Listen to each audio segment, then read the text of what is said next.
শেখ হাসিনা প্রধানমন্ত্রীর পদ থেকে পদত্যাগের পরদিন মঙ্গলবার সচিবালয়ে থমথমে পরিবেশ বিরাজ করেছে।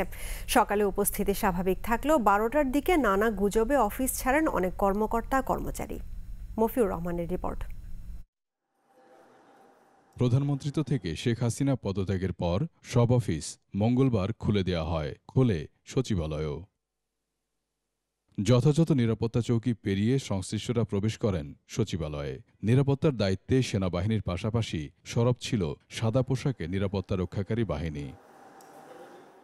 সকাল থেকে মন্ত্রণালয়ের সকল দপ্তর ও বিভাগগুলোতে চলে স্বাভাবিক কার্যক্রম।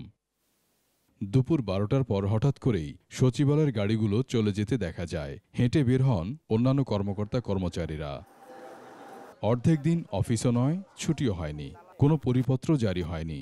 তবুও কেন চলে যাচ্ছেন তারা জানতে চাইলে বলেন হামলার আতঙ্কের কথা। সবাই বলতেছে অফিস ছুটি, কেন ছুটি কিছু জানতেছি না। কোথা থেকে একটা গুজব আসছে যে তাড়াতাড়ি বেরোয় যান, কি হবে তাও না, তাড়াতাড়ি বেরোয় যান। কে যাইতে বলছে, কি বলছে, আমি ঘুরে দেখলাম কোথাও সুনির্দিষ্ট কেউ বলতে পারে না যাইতে কে বলছে, এটা কোনো প্রমাণ পাওয়া যায়নি। সব সারে নেমে গেছে, আমাদের লিফট বন্ধ করে আমরা এখন বাসে চলে যাচ্ছি। কোনো অফিসিয়াল কোনো নির্দেশনা নাই, অফিসে দেখতেছি সবাই চলে যাচ্ছে, আমিও চলে যাচ্ছি। এদিন সচিবালয়ে আসেন নানা সময়ের পদবঞ্চিত ও জোরপূর্বক অবসরে পাঠানো কর্মকর্তা কর্মচারীরা। সবাইকে একসাথে নিয়ে কাজ করার কথা জানান তারা।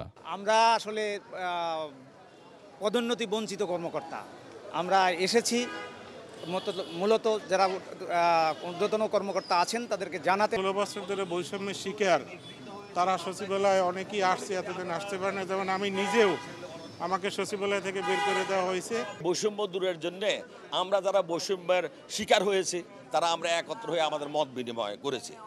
পরে জোরদার করা হয় নিরাপত্তা ব্যবস্থা।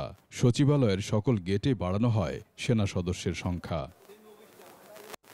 একটি বাদে বন্ধ করে দেয়া হয় সব গেট। চারপাশে অতিরিক্ত সেনা মোতায়েনের পাশাপাশি সাঁজোয়া যানও মোতায়েন করা হয়।